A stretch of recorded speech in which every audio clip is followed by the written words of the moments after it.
J'ai des clients qui me disent très clairement, moi je préfère moins de renta faite de manière cohérente d'un point de vue sociétal, environnemental, éthique, de manière globale, que plus de renta.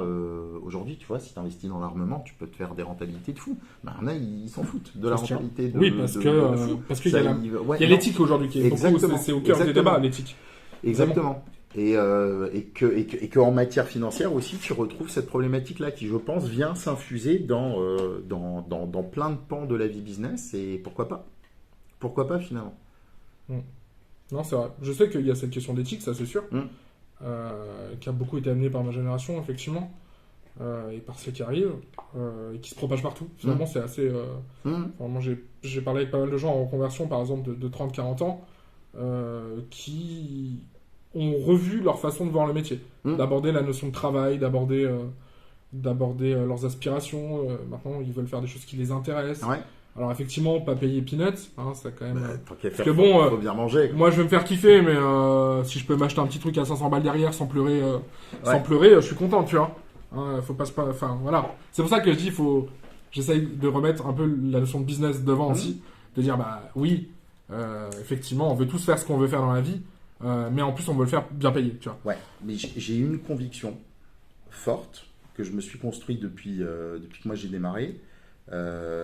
Donc juste pour te le dire en quelques mots, moi Ouais, je suis à vas-y, mon dis-moi. compte depuis 2 ans, un peu plus de 2 ans. Je me suis mis à mon compte en février 2020. On s'entend que c'était le bon moment, tu vois, pour tenter l'aventure entrepreneuriale. 5 semaines avant que le monde entier s'arrête, je l'ai pris un peu personnellement, tu vois. Disons, Je les gars, comprends. franchement, Ouais, franchement, quand même, vous avez attendu quand même. franchement, c'est vraiment pas cool. Et à l'époque, quand je me suis lancé, moi j'ai fait 11 ans d'AXA, j'ai fait à peu près tous les métiers de la chaîne de distribution d'assurance chez AXA. Moi j'étais parti en mode à l'ancienne, entre guillemets, en me disant je vais faire du conseil patrimonial, prendre ma bagnole, bosser sur Strasbourg et la région, faire de la recommandation.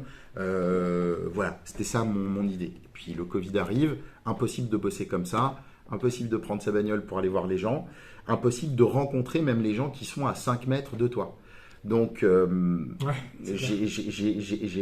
je me suis dit, soit j'arrête avant même d'avoir commencé, soit je pivote, comme on dirait dans le domaine des startups tout de suite, même si on parle de freelancing, Ouais, mais c'est- et j'essaye de réfléchir à un autre modèle. Et comme je fais aussi de la formation, c'est un de nos points communs, en formation, très vite, j'ai commencé à faire du distanciel et je me suis dit, mais ce distanciel, si j'arrive à tenir en haleine un groupe pendant 7 ou 8 heures derrière un écran, je suis tout à fait capable de faire ça pendant 3 quarts d'heure, 1 heure ou 1 heure et demie en face-to-face avec quelqu'un. ouais, carrément. Donc, je me suis dit, ben, mon activité patrimoniale, je vais essayer de la distancialiser aussi. Et du coup, ça m'a fait me rendre compte que, c'est horrible ce que je vais dire, mais que il y avait là un effet d'opportunité dans ce moment-là. C'est réel, hein, de toute façon. C'est Il y a réel, des bien sûr, business qui ont explosé, hein, mais avec c'est ça. malheureux, de se dire que c'est dans un contexte pandémique, C'est la disons. vraie vie, hein. Mais c'est C'est, la vraie vie. je veux dire, les entreprises qui ont Et, pris 30% sur leurs actions bah, pendant la pandémie, en tout cas, je pense qu'il n'y a rien de non éthique, disons, à essayer je suis d'accord. De tirer parti aussi. de tirer parti, ou en tout cas d'aller chercher l'opportunité business dans un moment qui a un moment de grande Tu déstabilisation, profites quoi. pas des gens, tu vois. Exactement. Non, tu vois, Mais c'est moralement, c'est exactement ça. ok. Moi, À je partir considère du que c'est moment ok, où tu tu vois. fais du mal à personne, voire même voilà. tu fais du bien, parce que ça permet d'apporter du Bah, conseil à distance, et ça m'a permis de commencer à construire une clientèle sur la partie patrimoniale un peu partout. Pour te donner juste un exemple, ma cliente la plus lointaine, elle est à Nouméa, donc Ah oui, effectivement. ça fait, voilà, ça fait un peu loin, disons. Et il y a eu un autre effet d'opportunité pendant la pandémie, c'est que j'ai commencé en octobre 2020 à discuter avec un monsieur qui est investisseur par LinkedIn. On est entré en lien par LinkedIn. Et moi, je me suis dit, bon, je vais lui expliquer ce que je fais, conseil patrimonial et tout. Et lui, Goguenard, me dit, Alex, vous êtes gentil, mais des comme vous, j'en ai plein qui m'ont Ouais, bah expliqué oui. qu'ils étaient les meilleurs, les plus beaux et tout ça. Qu'est-ce qui vous différencie? Bref, on a continué à discuter, on a bien matché et on a terminé la conversation en se disant qu'il était bien de rester en contact d'une manière ou d'une autre. Et à la fin, il glisse une petite idée dans ma tête sur du service en assurance, d'une manière ou d'une autre. Et moi, je m'étais dit, les assurances, c'est terminé. Ouais, tu Je viens veux de plus en là, tu faire. veux plus en faire, Voilà, quoi. c'est ça. Sauf que les assurances, c'est un domaine hyper particulier. C'est le genre de job, quand t'es gamin, tu te dis jamais je serai assureur, tu vois. Tu penses plutôt aviateur ou Tu connais architecte. pas le métier aussi. Mais alors C'est aussi parce que tu le connais pas, mais aussi parce que les assureurs sont des salauds. C'est diabolisé, voilà, ouais, carrément. c'est un job de salopard. Et en fait, c'est un super métier, le métier de l'assurance. Et c'est une mission méga noble, en fait. Puisque le métier de l'assureur, si tu reviens à ce qu'il est, ou en tout cas à ce qu'il est censé être, c'est avoir quelqu'un qui te back le jour où il y a un problème. Ouais. Donc, il n'y a pas d'entreprise, il n'y a pas de maison que tu habiterais où tu utiliserais du gaz, il n'y a pas de pont que tu construis avec des centaines de personnes qui pourraient se péter la gueule. Si tu ne te disais pas, si jamais il y en a un qui se pète la gueule, si ma maison brûle, j'ai quelqu'un qui m'accompagne derrière. Ouais. Donc ça, c'est la mission première de C'est la l'assureur. base, ouais. C'est la base et c'est une super mission. C'est d'être celui qui est là le jour où tu as un problème. Sur le Sauf côté là, je suis que, d'accord. voilà, Effectivement. peut-être que certains ont dévoyé le métier, sûrement même que certains ont dévoyé le métier, et que, en ayant fait 11 ans d'assurance, en tout cas, j'avais la double conviction que c'est un super métier, premièrement, et deuxièmement, que la manière dont il est exercé aujourd'hui n'est certainement pas la manière dont il sera exercé dans 5, 10, 15, 20 ou 30 ans. Ah ouais, Alors pourquoi je vais t'expliquer, mais j'enfonce une porte ouverte quand je dis ça, parce que je pense qu'il n'y a pas un métier d'aujourd'hui qui va être exercé de la même manière dans 5, 10, 20 ou 30 ans. L'enjeu, c'est d'essayer d'anticiper et de sentir Ce changement, ouais, voilà, pour t'adapter avant que le il va virage se pouvoir prenne. s'adapter, exactement. Ouais, ouais. Et du coup, avec cet investisseur qui s'appelle Jean-François et Arnaud, qui est le troisième associé de ce projet, qui s'appelle Bureau 132, on s'est dit on va créer un service de conseil en assurance qui permette à la fois à une entreprise d'être assurée comme elle doit l'être et d'en avoir la certitude absolue. Parce que quand tu es entrepreneur, tu t'assures parce qu'il faut bien le faire. Et puis, ma foi, tu verras bien le jour où il y a un problème si tu as fait les bons choix. Sauf que c'est beaucoup trop tard.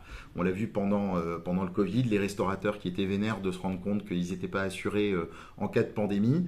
Est-ce que c'est eux qui avaient mal lu le contrat? Est-ce que c'est leur intermédiaire d'assurance qui avait mal expliqué? Le débat n'est pas là. En tout cas, ça a créé beaucoup de problématiques et de tensions. Donc nous, on s'est dit, il faudrait que ça n'arrive plus jamais et qu'un entrepreneur, quel qu'il soit, quelle que soit sa taille, quel que soit l'endroit où il se trouve, quel que soit son business, qu'il fasse 20 000 euros de chiffre d'affaires ou 20 millions, qu'il puisse se dire à n'importe quel moment, mon activité, mes salariés, moi, on est assuré comme il faut si jamais il y a un problème.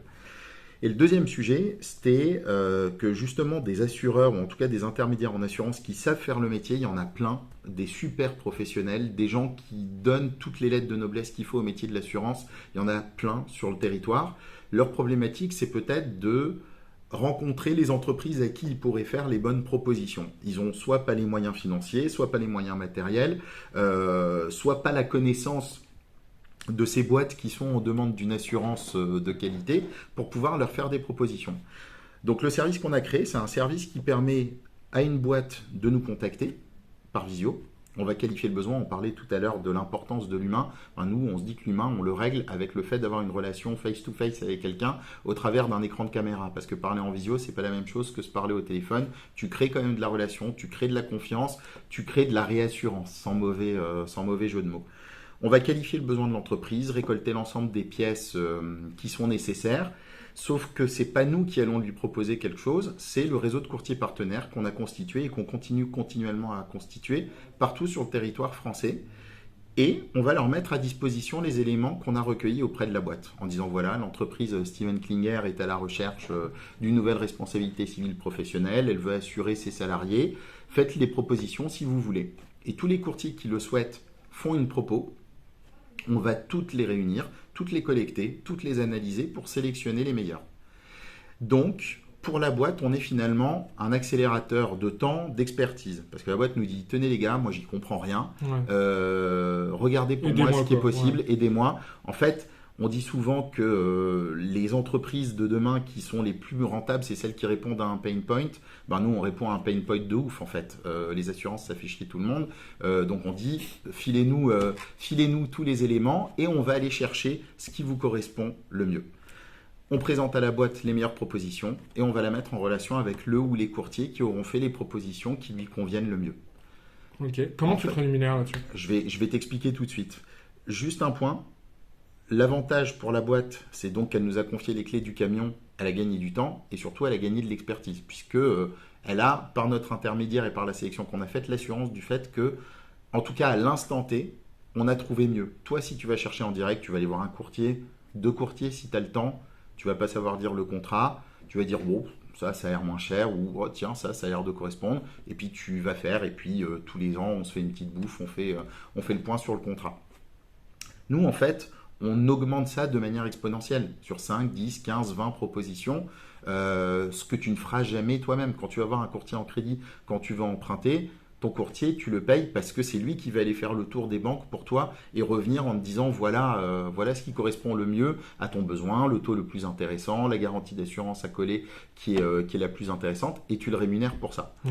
Et donc là, notre rémunération, elle se fait côté entreprise sur l'économie qu'on lui permet de réaliser, parce qu'on va lui facturer 50% de l'économie annuelle qu'on lui permet de réaliser. Tu payes 10 000 euros d'assurance avant qu'on se rende compte, tu en payes 7 000. Après notre intervention, tu vas gagner 3 000 euros par mois. On va te facturer une seule fois 1 500 euros pour les 3 000 euros qu'on te fait économiser chaque année. Si tu n'es pas à la recherche d'une économie, mais d'une vraie couverture, là, la facturation va être forfaitaire en fonction des sujets que tu veux faire entrer dans ta consultation d'assurance. Ce qu'on appelle l'IRD dans notre domaine, donc tout ce qui concerne l'assurance dommage, les obligations employeurs, santé collective, prévoyance collective, ou la protection sociale du dirigeant, où là, tu vas avoir une facturation forfaitaire plus ou moins importante selon les éléments que tu fais rentrer dans ta consultation.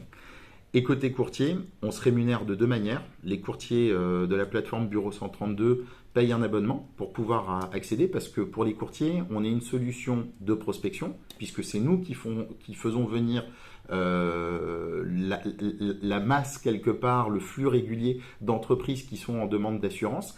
Et en plus, on leur permet des économies de masse salariale, puisque c'est nous qui réalisons ce premier entretien de qualification du besoin. Donc, on leur apporte de la matière et on a mis à disposition de notre temps pour faire la collecte de besoins qu'ils n'ont plus besoin de faire. Ils sont immédiatement en position de pouvoir faire des devis. Donc l'abonnement leur permet d'accéder à la plateforme et d'aller faire leur pick and choose, choisir les boîtes auxquelles ils ont envie de faire des propositions, parce que rien ne les oblige. Si jamais l'entreprise Steven Klinger n'intéresse pas tel courtier, il n'a absolument aucune obligation de te faire une proposition. Et le dernier élément de rémunération, c'est que les courtiers qui vont faire des affaires par notre intermédiaire vont nous ristourner une partie des commissions qui touchent sur les affaires qui sont faites, sur une base forfaitaire, pour éviter que nous-mêmes, on soit biaisé, disons, dans notre conseil à l'entreprise. Qu'on ne se dise pas, justement, c'est ce qu'on a envie d'écraser avec Bureau 132, c'est le biais et l'intérêt du distributeur pour ne se concentrer que sur l'intérêt de l'entreprise. Donc, pour écraser ce biais-là, que je te place chez tel courtier ou chez tel autre courtier, pour moi, ça ne change rien, parce que je serai rémunéré exactement de la même manière. Ouais. Voilà. Voilà l'idée de finalement, Bureau 132. Tu es un intermédiaire qui ne prend pas parti, quoi. Exactement. Ouais. Exactement. Ce qui rend la relation plus saine sur le truc. C'est ça, c'est que moi, mon seul intérêt, c'est que tu sois bien couvert. Pas que parce que je suis un mec sympa, je suis aussi un mec sympa, mais aussi parce que si jamais tu es bien couvert et que tu es satisfait du service que je t'apporte, tu vas rester, tu vas me recommander. Clairement. Il y a d'autres personnes qui vont venir me voir, qui vont être contentes, qui vont me recommander, donc je vais faire plus de chiffre d'affaires, donc ma boîte va être mieux valorisée, donc je vais mieux gagner ma vie. Donc on est vraiment dans une relation tripartite qui est censée être gagnante-gagnante pour tout le monde. Que ce soit les courtiers qui vont faire des affaires par notre intermédiaire, que ce soit la boîte qui est bien assurée, ou nous, parce que notre business est en train de prendre de l'ampleur. Ouais, voilà. Non, mais c'est logique. C'est une vision saine du truc, je pense. Enfin, écoute, moi ça me plaît bien en tout cas. on a l'impression effectivement que l'idée est saine. On est persuadé avec mes deux associés que ce qu'on est en train de construire, c'est la norme de demain. Ça n'existe pas sur le marché français, ou comme j'aime à dire depuis janvier, depuis que le site est sorti, ça existe depuis 3 mois pour le coup. Mais je suis persuadé que dans 5 ans, 10 ans, on aura recours à un service, si je devais le résumer, un service de courtage en courtier d'assurance. Je suis absolument certain que ça sera juste normal de le faire. Donc charge à nous de prendre le marché et d'accompagner correctement les boîtes qu'on accompagne pour être la référence.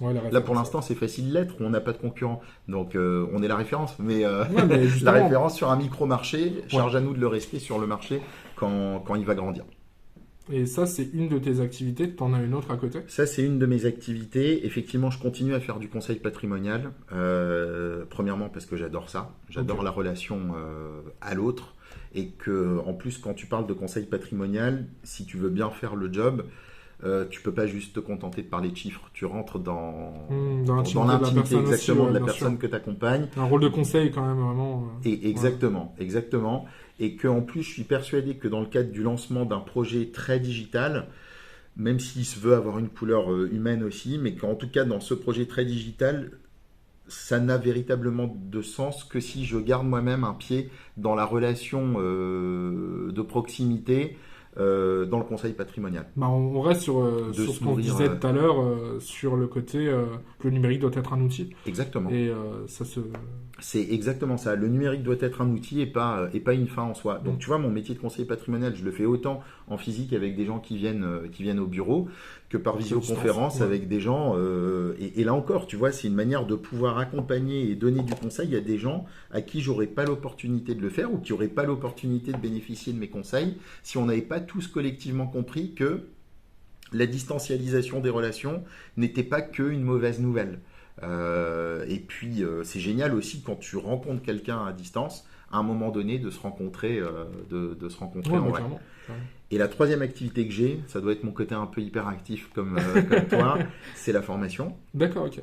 À la base, j'ai fait de la formation quand je me suis lancé à mon compte pour des raisons économiques.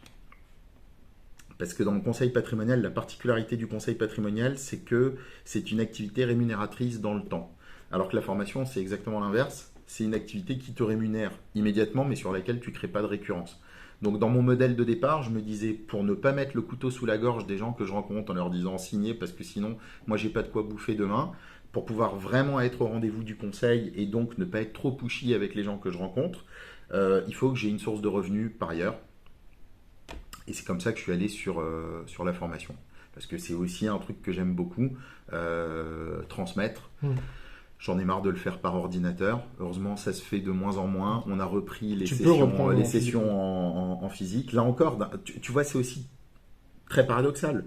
D'un point de vue économique, la distancialisation des sessions de formation, ça a été une super opportunité. J'ai pu faire beaucoup plus de formations que si il avait fallu aller à Paris, à Bordeaux, à Lyon, à Lille, prendre le train, aller à l'hôtel, m'organiser avec ma compagne pour savoir comment on fait par rapport à la petite. Je suis en déplacement. Ah merde, moi aussi, comment on fait?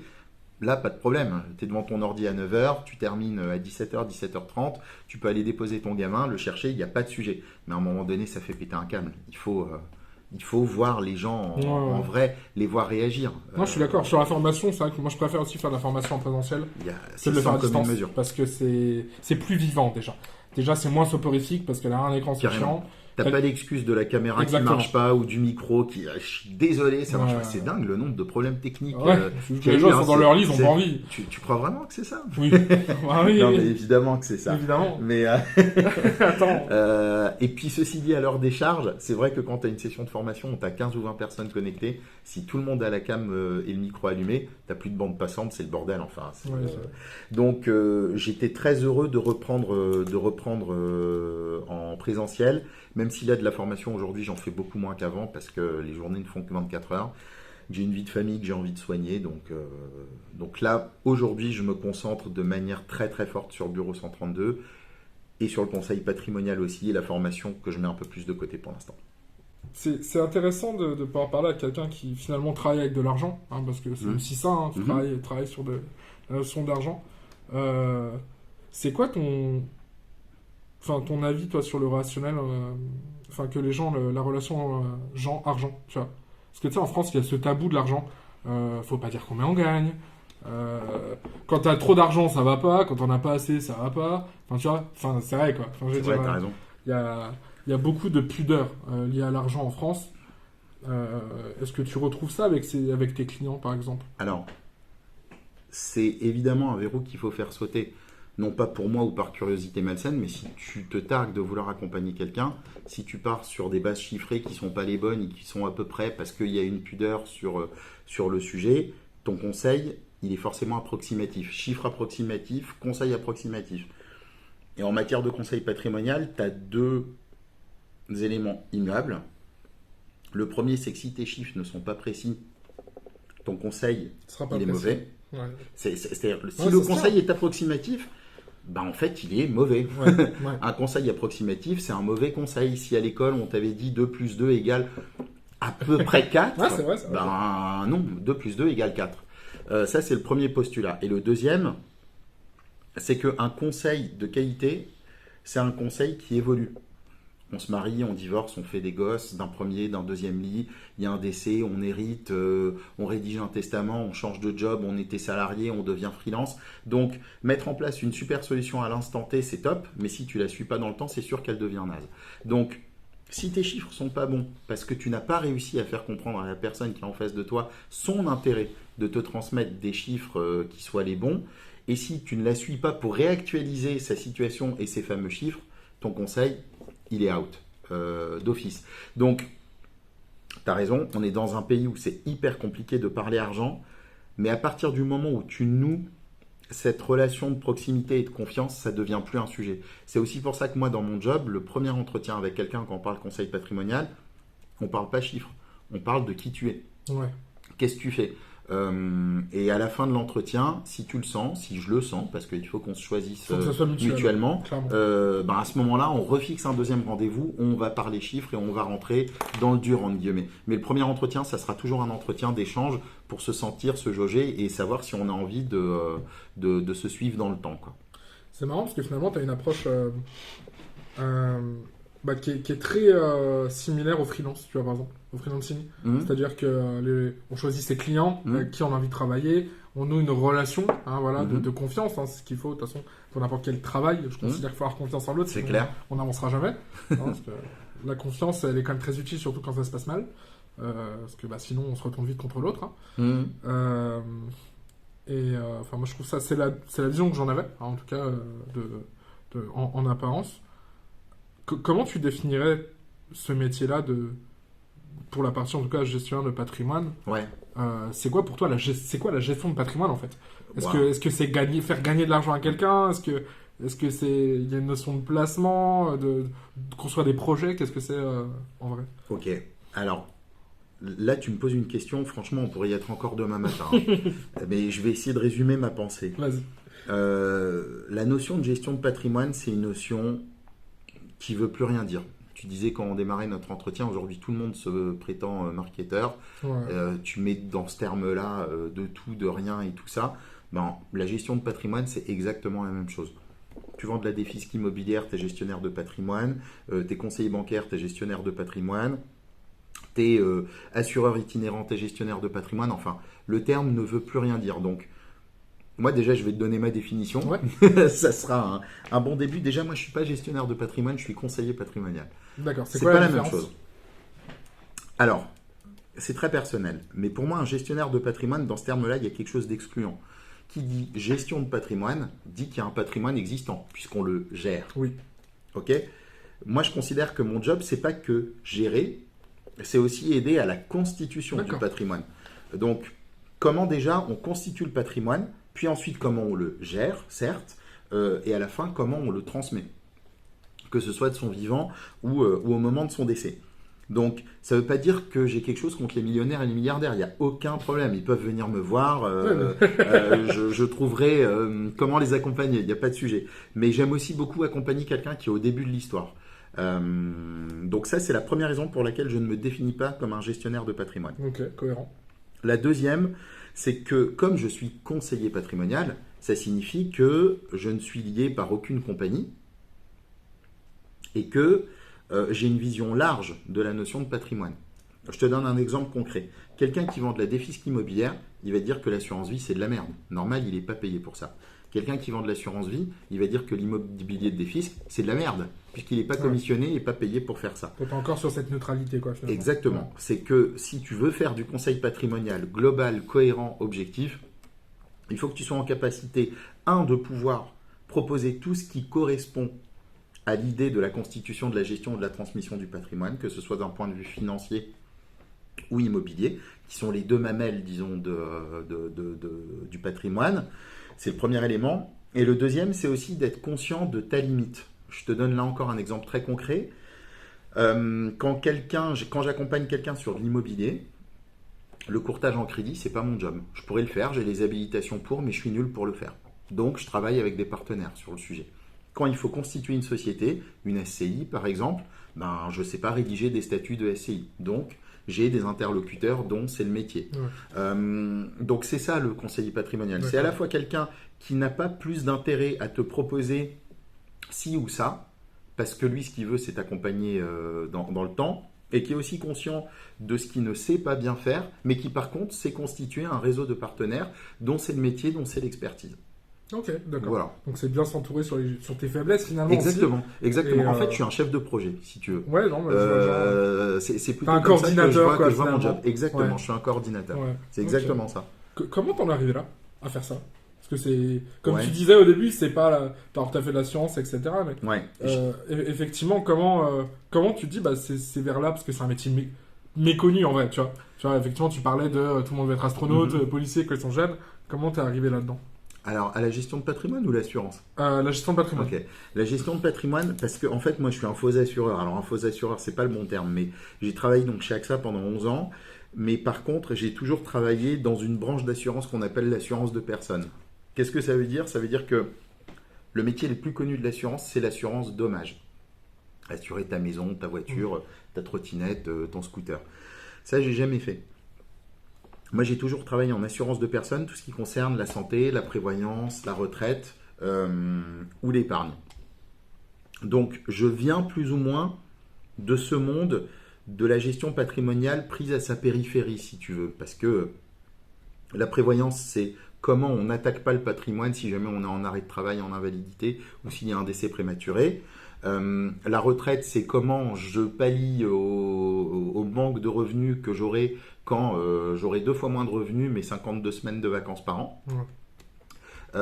Et ensuite, on va sur le sujet patrimonial à proprement parler, l'épargne, comment je valorise les stocks d'épargne que je me suis constitué. Et que c'est un métier qui m'a toujours intéressé, mais dans lequel je me sentais un peu contraint justement parce que je ne l'abordais que sous un angle qui était l'angle financier. L'assurance vie, la retraite, on ne parlait pas d'immobilier et que donc, de fait, même si à titre personnel, j'étais convaincu de l'importance d'investir de manière variée, on se l'est dit, et diversifiée, et qu'à titre personnel, c'est un conseil que je m'appliquais, parfois, peut-être que dans mon accompagnement ou dans le conseil que je donnais, je dois le confesser, mon conseil était un peu partiel et partial parce que j'y voyais un intérêt relatif pour moi.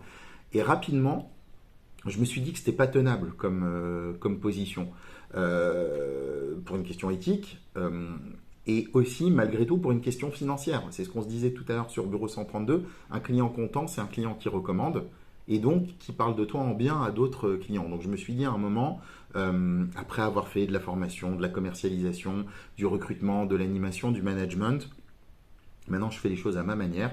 J'ai créé une structure qui s'appelle Conseil 360 et justement Conseil 360 pour pouvoir faire un conseil à 360 degrés. Donc c'est comme ça que j'y suis arrivé en ayant appris beaucoup de choses chez mon ex-employeur, mais aussi en ayant pris conscience du fait que je voulais avoir toutes les cordes à mon arc.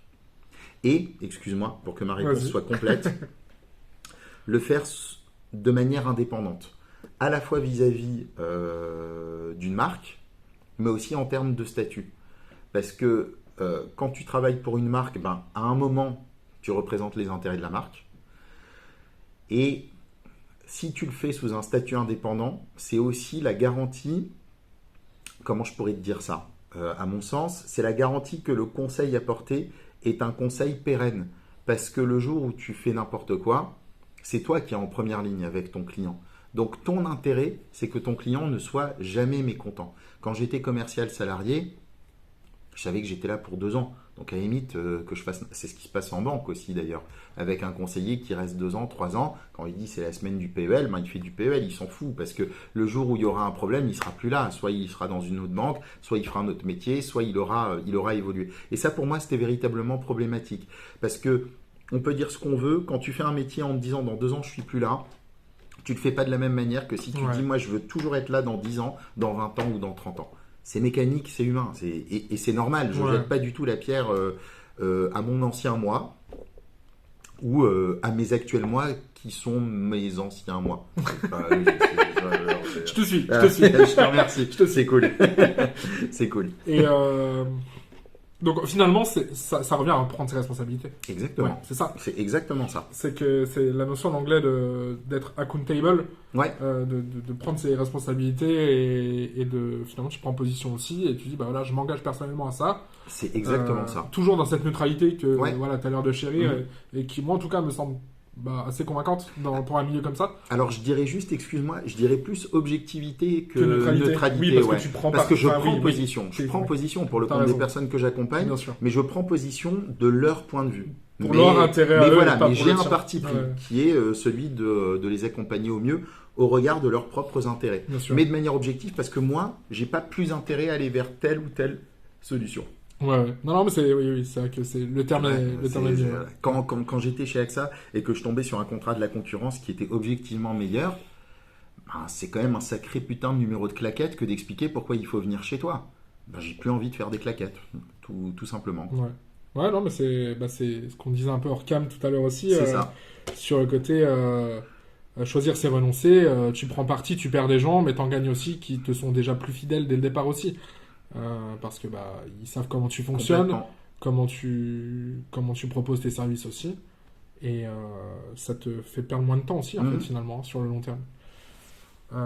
La question qui fâche, et que moi je me demande vraiment dans ce métier, comment tu te payes? Parce que Alors. ton métier, cette branche-là de ton métier, c'est de construire et de gérer le patrimoine de quelqu'un d'autre, donc lui faire gagner de l'argent, de façon très résumée.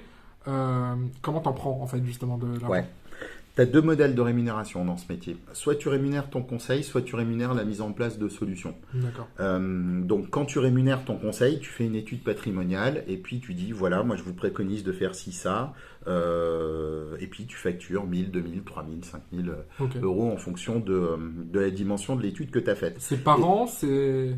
C'est sur l'étude. Et à D'accord. la limite que derrière ça soit mis en place ou non, c'est plus ton problème. Toi, Oui. tu as facturé ton conseil. D'accord. Le deuxième modèle, c'est de faire une étude, de la réaliser de manière offerte et de te rémunérer sur la mise en place des solutions. Soit les frais d'entrée sur un contrat d'assurance vie, de retraite, de capitalisation, soit sur un partage des commissions du promoteur quand tu commercialises de l'immobilier. Moi, j'ai choisi cette deuxième solution. D'accord. Pour deux raisons. Moi, je suis très binaire. Je fonctionne toujours avec deux raisons principales. La première raison, c'est que dans ce modèle-là, tu ne gagnes ta vie que quand la personne que tu accompagnes a réellement décidé de sauter le pas et de mettre en place quelque chose. Dans le premier cas, que ton accompagnement ou que ton conseil soit suivi ou pas, tu t'en tapes. Ça revient exactement au même. Ouais, t'es même Alors pas sûr que ton client va... C'est ça. Ouais, voilà. Et puis à la limite, tu t'en fous. Tu t'en fous, oui, c'est pas... T'as gagné ta vie, t'as fait ton étude. Alors que dans ce modèle-là, tu ne gagnes ta vie qu'à partir du moment où tu as convaincu quelqu'un de l'opportunité, de la pertinence de suivre le conseil que tu lui as donné. Ça, c'est le premier point. Le deuxième point, c'est qu'en réalité, en choisissant ce modèle de rémunération pour moi, je ne coûte rien à mon client. Pourquoi ? Parce que ma rémunération, c'est un partage de commission, si tu veux, entre le distributeur et moi. Le promoteur, il me dit « Alex, je te rétrocède une partie de ce que je gagne » parce que c'est par ton intermédiaire que le client est venu. Le client ne te paye jamais rien de sa poche ? Non, le client ne me paye jamais rien de sa poche. C'est toujours soit l'assureur, soit la société de gestion de portefeuille, soit le promoteur qui, lui, va me ristourner une partie des frais que le client aurait de toute façon payé s'il était passé en direct avec le... Donc voilà, moi j'ai choisi ce modèle-là pour ces deux raisons-là. Le fait de ne gagner ma vie que quand on est passé à l'action. Et deuxièmement, parce que c'est dans ce modèle-là, je ne coûte pas plus cher en réalité à mon client que s'il avait fait exactement la même chose, mais au doigt mouillé sans être accompagné. Donc, mais finalement, tu te prives d'une partie de rémunération pour être plus dans l'accompagnement, comme tu dis, plutôt que dans le conseil lancé un peu comme ça. Ouais. Alors, je pourrais te dire oui, mais ça ne serait pas complètement honnête de ma part. C'est aussi parce que la loi m'impose de faire un choix. La loi, elle dit, tu n'as pas le droit de faire les deux. Ah, d'accord. Donc, c'est soit l'un, soit l'autre. Mais c'est très bien, parce que ça t'oblige à te positionner aussi. Oui. À dire, voilà, qu'est-ce que j'ai envie de faire? Est-ce que j'ai envie de débiter du conseil, point barre, ou est-ce que j'ai envie d'accompagner les gens dans le temps et d'être un coach, en quelque sorte, en fonction des évolutions dans la vie perso, pro, de la personne que j'accompagne. Et moi, intellectuellement, ça m'excitait plus d'envisager mon métier comme ça. Ce que je comprends totalement. Voilà. Bah, mais pareil, je me suis clairement posé la question au démarrage, c'est sûr, parce que c'est pas le même modèle économique, en fait. En fait, c'est pareil dans le marketing, par exemple, si je fais le parallèle, avec faire un état de l'art, poser un dossier pour dire, bah voilà, l'audit de votre stratégie, de votre communication aujourd'hui, c'est ça, je vous facture 2000 balles, Ouais. bonne chance. Oui, Enfin, voilà, c'est clair. Mais si vous voulez, et moi ça m'excite pas, hein, Ouais. clairement, je suis Alors, comme toi si vous là-dessus. voulez, je la mets en place avec Voilà, vous. et voilà, et du coup derrière, et c'est généralement ça de dire, bah voilà, l'audit est un peu gratuit, et derrière tu dis, mais par contre la prestation, c'est un accompagnement sur du court, moyen, long terme selon ce qu'il faut faire, et je vous amène au résultat, quoi. Parce que, et c'est plus intéressant. Je suis d'accord avec Carrément, toi. c'est vachement Moi je trouve plus ça plus excitant, intéressant. à fond. Ouais, ouais. On est bien d'accord. Carrément. Bah tu vois, tu m'apprends quelque chose, je pense que tu apprendras des choses aux gens aussi là-dessus, parce que moi je me suis toujours demandé dans les métiers qui gèrent l'argent, pareil, mais payer de l'argent pour gagner de l'argent, tu vois, genre c'est un risque, tu vois, parce que tu sais pas si tu vas en gagner, enfin Bien sûr. c'est ultra. Mais finalement tu dois avoir plein de clients du coup, enfin plein, je ne sais pas, mais Je vais te répondre où à ça. tu vas pas au bout, enfin genre parce que tu vas leur proposer des trucs, mais ceux ils disent non, t'es pas payé. Tout à fait. Et tu mesures ça à combien? Enfin, genre en termes de pourcentage. Est-ce que tu pourrais. Une fourche, quoi. Genre. Ouais. Écoute, j'ai jamais fait l'exercice. Déjà, peut-être pour pas me faire mal. Ouais, je comprends. Ouais. Mais je dirais que je dois avoir entre 10 et 20% de personnes qui donnent pas suite.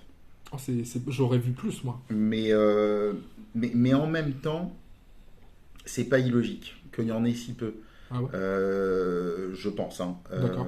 Parce que moi, en fait, ce que je vends principalement, c'est ça et ça, quoi. Et plus ça D'accord. que ce que je dis. C'est de l'écoute, c'est de l'accompagnement, c'est du temps. Et en fait, dans le monde dans lequel on vit aujourd'hui, c'est inestimable. Quand tu vas voir ton conseiller bancaire, enfin, quand il veut bien, que tu as appelé, que tu es tombé sur une plateforme, Quand qu'il il t'a pris change pas tous les rendez-vous, 3 qu'il change jours. pas tout ça, machin. Quand tu vas chez le médecin pour une consultation et puis que ça va très vite parce qu'il y a une autre consultation qui arrive derrière. Donc moi, je vends essentiellement du temps d'écoute et du temps de jus de cervelle. Et que malgré tout, les gens, de manière générale, sont plutôt honnêtes intellectuellement. Et ils sont capables de valoriser le fait que le temps que tu leur as consacré, tu es à peu près le premier à leur avoir consacré. Oui, bah, tu vas donc- pas en voir plusieurs, finalement, des conseillers. Non, c'est ça. Si le feeling passe, tu restes Exactement, avec la personne. exactement, Mais voilà. exactement. Donc ça, c'est le premier élément. Après, effectivement, clairement, j'ai perdu des gens qui à un moment donné viennent prendre le conseil et qui ensuite te disent, une fois que tu l'as donné, te disent ok, super, merci, mais sur Internet, c'est 0%, donc pourquoi maintenant je paierais des frais pour vous? Ben, précisément pour tout le travail que j'ai réalisé en amont. Oui, effectivement, mais non. Mais je vais pas le payer. Ouais. Donc ça arrive et ces gens, Ça se tient aussi en même temps. alors, C'est oui, moral. ça se tient d'un point de vue économique, Ouais. mais en fait non. Parce que le jour où il y a un arbitrage, où il y a une Ouais, crise, où il y a une merde, où il y a c'est quoi toi que ce qui soit, gères si t'es là. il faut Sinon- pas qu'il me rappelle pour savoir ce qu'il faut qu'il fasse. Bah, C'est-à-dire, oui. c'est, Ouais, non, c'est logique. et ça m'emmène sur un deuxième point qui est quand tu me dis plein de clients. Moi précisément sur cette activité-là, alors déjà parce que j'ai moins de temps qu'avant, Oui. mais aussi parce que c'est un parti pris. Mon idée c'est pas de débiter du client. Je veux rester dans quelque chose de très artisanal sur cette activité-là. Et quand je te disais les gens me choisissent, mais je les choisis aussi, ce serait mentir que de te dire que je fais ça depuis le début. Non, au début, tu fais feu de tout bois. Oui, bah, Et dès comme qu'il y a tout le monde, quelqu'un hein. qui a envie de te rencontrer, ben, tu y vas. Et puis au bout d'un moment, tu regardes Qui est la sérieux, qui ne rentabilité. l'est pas aussi. Qui est sérieux, qui ne l'est pas. Les signaux d'engagement de la personne que tu rencontres, parce que tu vas effectivement lui consacrer quelques heures avant de savoir si elle va te rémunérer d'une manière ou d'une autre. Mais aujourd'hui, je fonctionne plus que sur recommandation. J'ai eu au début de l'acquisition par LinkedIn. Ça m'a fait faire des dossiers, mais c'est aussi là où j'ai eu le plus de casse. Quand tu as quelqu'un de content qui t'envoie quelqu'un de content, c'est toujours la même chose. C'est comme les comptables, en fait, finalement, ça se transmet. Ouais, c'est ça. La confiance se transmet, en fait. Exactement, la confiance se transmet. Tiens, va voir Koubi de ma part, ça s'est bien passé, il pourrait peut-être être utile. Voilà, c'est quand même et puis pour moi, c'est une manière de travailler qui est hyper agréable parce qu'il n'y a pas tout le travail.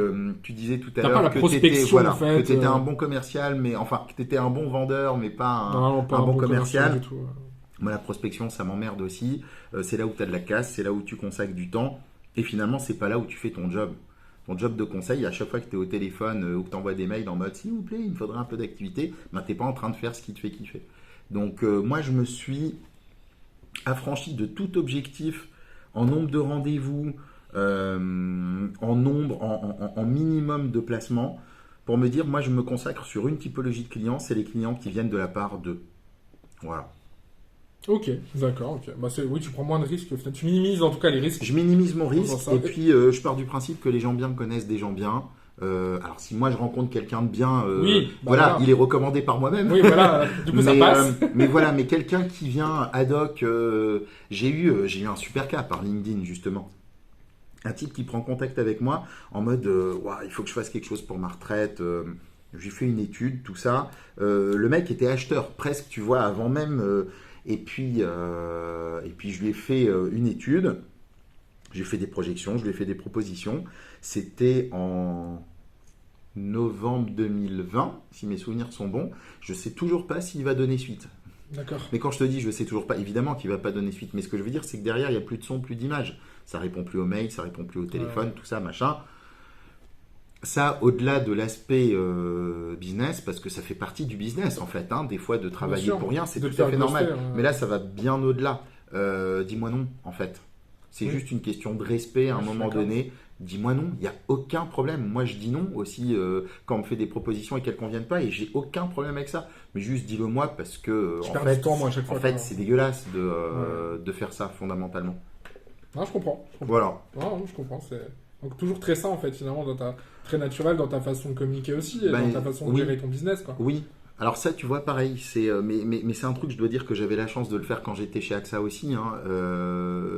Pour moi c'est hyper important de pas me faker entre guillemets. Je l'ai fait un petit peu en début de carrière, mais pas parce que mon employeur me le demandait, parce que moi je pensais qu'il rentrer dans un moule. Exactement. Mais on me l'a jamais imposé. Franchement, pour ça, AXA c'est une boîte géniale, vraiment. Le seul truc qui était un peu, voilà, c'est ça. Le seul truc qui était peut-être un chouïa fake, mais c'est beaucoup moins vrai aujourd'hui, c'était le costard cravate. Et encore, aujourd'hui, c'est plus vrai. C'est beaucoup moins un must-have dans ce genre de métier. Donc vraiment, j'ai eu la chance d'avoir toujours des patrons qui m'ont jamais saoulé avec qui j'étais. Et je pense même que c'est plutôt une des raisons pour lesquelles j'ai un peu évolué au sein de la boîte. C'est que je pense que j'avais une nature qui faisait que à la fois ça passait plutôt bien avec mes N+1 et qu'en même temps on se disait il sera bien pour pouvoir motiver, accompagner, challenger des personnes. C'est juste que je pense que la meilleure manière de capitaliser sur un business très intuitu personnel, c'est d'être toi-même, parce que sinon le temps est long. Si tu es obligé de te travestir et de cacher qui tu es. J'avais encore la conversation avec ma compagne hier. Je suis quelqu'un qui parle de manière relativement familière. Je m'habille en basket et en jean. Et en fait, si je perds des gens comme ça, c'est pas très grave. Si les gens veulent un assureur ou un mec qui fait du conseil patrimonial, qui fait des très belles phrases et qui se sape comme un croque-mort, aucun problème avec ça. Mais ça sera pas moi, juste. J'aime bien le parallèle avec les croque-morts. Non, mais je comprends. Enfin, pour le coup, tu vois, je comprends. Et je trouve ça cool de me rendre compte, même si je le sais, tu vois, mais de le voir concrètement que c'est pas juste un truc de jeune. Enfin, je te considère pas comme un vieux. Excuse-moi, pardon. Attention. Non, mais c'est pas un syndrome de sortie de diplôme, tu vois ce que je veux dire. De cette contestation avec le monde du travail, avec le formalisme du monde du travail. C'est aussi. Mais tu vois, en fait, je suis. C'est peut-être justement ce qui me définit le mieux. Moi, je suis en contestation ou en revendication à l'égard d'absolument personne. Je considère que tout le monde a sa place, tout le monde a le droit d'être qui il est. de faire comme il veut. Moi, j'emmerde personne. Ce que je demande en retour, c'est que qu'on personne t'emmerde m'emmerde pas. aussi. Bah oui, non, mais Exactement, c'est ça. quoi. Voilà, c'est ça. C'est qu'on me laisse faire les choses comme je veux, comme je l'entends. Je fais de mal à personne. Au contraire, j'ai plutôt vocation à faire du bien.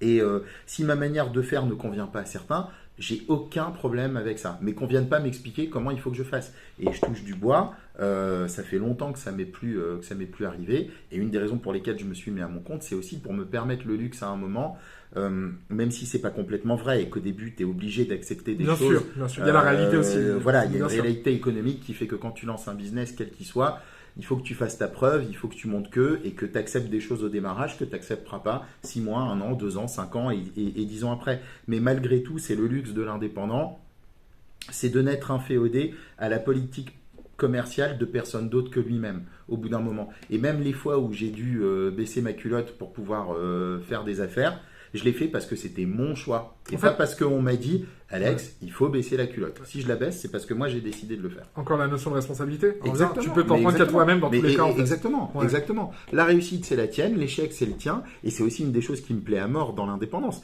C'est que il n'y a plus aucun intermédiaire entre toi et tes idées. Ça, c'est un truc qui est génial. Ouais, quand tu es dans une boîte, et encore une fois, je pense que j'étais loin d'être dans la pire. Quand tu as une idée, déjà j'avais vachement moins d'idées quand j'étais salarié. Parce que moi, le salariat, ça me rendait fainéant. Oui, mais t'as pas le temps de les avoir en fait. Alors il y avait une notion de temps, mais il y avait aussi une notion d'inclinaison intellectuelle. Je m'en remettais au choix de mes dirigeants et à la stratégie de mes dirigeants. Par principe, je partais du principe que leurs choix stratégiques étaient les bons. Quand tu es indépendant, les choix stratégiques, c'est à toi de les faire. Et je me suis rendu compte, comme par magie, qu'à partir du moment où je n'avais pas une entité qui décidait pour moi, en fait, j'avais vachement plus d'idées. Dans l'eau, il y en a 9 sur 10 qui sont merdiques, et il y en a que je filtre avant même de les avoir testés. Mais quand j'ai envie de tester une idée, je la teste. Tu peux en fait. Exactement. Le simple fait de pouvoir te donne des idées en fait. Exactement. Ouais, et puis quand ça se crache, ça se crache. Ouais. Et puis quand ça fonctionne, c'est hyper excitant. C'est ultra valorisant pour toi aussi. C'est vachement valorisant. de A à Z, c'est moi qui ai fait. Quoi. Exactement. Voilà, c'est tout. Hein. Exactement. C'est sûr que les échecs, tu te les manges en pleine poire, mais que la réussite a plus de goût, quoi. Tout à fait. Carrément, Tout à fait. Je suis d'accord avec toi.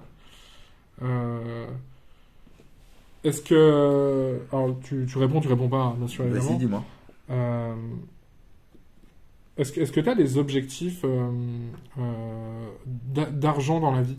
Est-ce que outre les besoins de ta famille, évidemment, etc., est-ce que tu te dis, par exemple, à 4000 € net par mois, enfin, je dis un chiffre comme ça, c'est assez, j'ai pas besoin de plus, ou est-ce que tu veux une croissance exponentielle, quelles sont tes aspirations, en fait, dans la vie, par rapport à toi, ton rapport à l'argent? C'est hyper compliqué de répondre à cette question, non pas par pudeur, moi j'ai aucun problème à parler d'argent, mais plutôt parce que même si je travaille dans un métier d'argent, et que même quand on parle d'assurance, il y a aussi la notion économique du coût de la cotisation, malgré tout, je ne considère pas, j'ai jamais considéré, je pense que je considérais jamais l'argent comme une fin en soi. Tu vois, je me dis pas, il faut que j'atteigne tel niveau de revenu, il faut que j'ai tant de sous sur mon compte courant, il faut que j'ai tant d'appartements dont je sois propriétaire. Moi, ce que je veux, c'est de la tranquillité et de la liberté. Le problème, c'est que la tranquillité et ta liberté, elle évolue en termes matériels en fonction des paliers que tu atteins. Ah oui, totalement. Et ça, c'est super chiant. Ouais, parce clairement. que tu m'aurais posé cette question-là il y a 10 ans, ma tranquillité et ma liberté, elles me coûtaient vachement moins cher qu'aujourd'hui. Non, mais c'est ça. Et je pense que plus je vais avancer dans le temps, plus ma tranquillité et ma liberté va être onéreuse à financer quelque part. Donc, moi, j'ai un objectif, ceci dit, c'est que j'ai envie de me dire qu'à 50 ans, je ne travaille que parce que j'ai envie de me faire kiffer et non pas parce que j'en ai besoin. J'ai pas chiffré ce que ça représente parce que j'ai 39 ans aujourd'hui, je suis incapable de dire quelle sera ma vie quand j'aurai 50 ans. J'espère que j'aurai toujours la même compagne, que ma fille sera en bonne santé, que tout ira bien, mais fondamentalement, j'en sais rien. Mais en tout cas, j'ai envie de me dire à 50 ans, je bosse juste pour me faire kiffer et non pas parce que j'en ai besoin. Donc, on va dire que c'est ça l'objectif.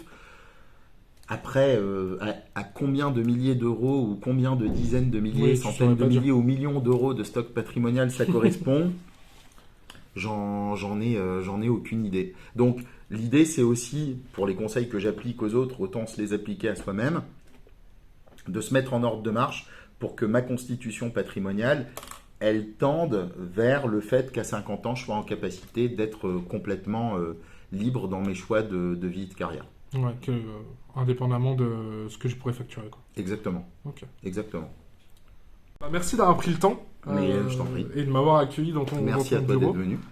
C'est vrai qu'on a un peu débordé par rapport au temps prévu, mais c'était vachement cool. Moi, je trouvais ça très intéressant. C'est souvent bon signe, ouais. Ouais, je suis sûr que ça va intéresser des gens. Bah, en tout cas, merci beaucoup et puis je te souhaite une bonne continuation pour la suite. Merci à toi aussi, on reste en contact. Carrément de fou. À la prochaine. À bientôt.